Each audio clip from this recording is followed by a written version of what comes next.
Assalamualaikum puan. Izinkan saya untuk memperkenalkan diri saya. Saya Nofizati Farahim binti Roslan. Saya berumur 20 tahun dan saya berasal daripada Terengganu. Saya seorang pelajar daripada Kolej Insan Pahang yang berada di Silau. Saya mengambil diploma dalam bidang pendidikan awal kanak-kanak. Tempoh pengajian saya selama 2 tahun. Dan pada SEM 4 yang lepas, saya telah mendapat pointer sebanyak 3.60 dan sekarang saya belajar di SEM 5. Saya memiliki kelebihan dan kelemahan diri, jadi saya akan menceritakan tentang kelebihan dahulu.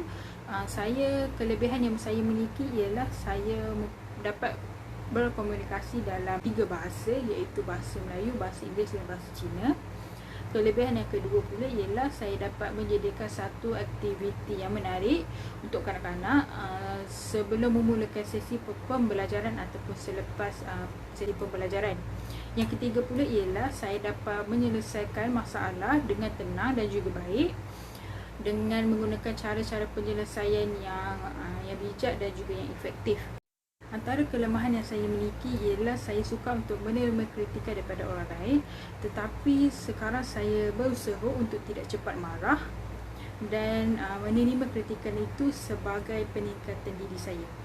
Kelemahan yang kedua pula ialah saya tidak dapat fokus dalam banyak kerja. Sebagai contoh, kalau saya dah fokus dalam satu kerja tu, saya akan tumpukan perhatian sepenuh pada kerja itu saja. Saya tidak boleh fokus dengan kerja-kerja yang lain.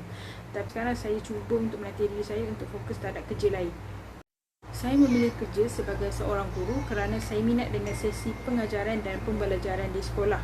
Selain daripada itu, saya juga minat untuk melakukan aktiviti dengan kanak-kanak kerana dalam masa yang sama saya dah mengajar mereka apa yang mereka belajar hari ini, dan juga saya dapat memberitahu mereka tentang kesan apa yang mereka belajar pada hari tersebut.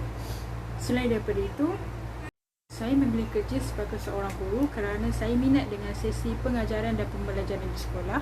Selain daripada itu, saya juga minat untuk melakukan aktiviti dengan kanak-kanak di sekolah kerana dalam masa yang sama saya dapat mengajar mereka apa yang mereka pelajari hari ini dan kesan apa yang mereka belajar pada hari tersebut. Saya memilih sekolah kebangsaan Fedan Neram ini kerana ia terletak di Terengganu, dan alasan saya memilih sekolah ini kerana ia berdekatan dengan rumah saya dan memudahkan saya untuk bekerja. Selain daripada itu, kebanyakan guru di sini yang saya sudah kenal dan itu akan memudahkan saya untuk bekerjasama dengan mereka.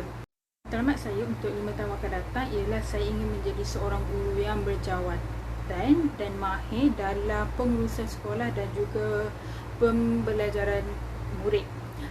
Impian saya dan harapan saya ialah saya ingin buka satu tadika sendiri dan saya ingin menyediakan pengajaran yang menarik dan yang bagus untuk murid-murid saya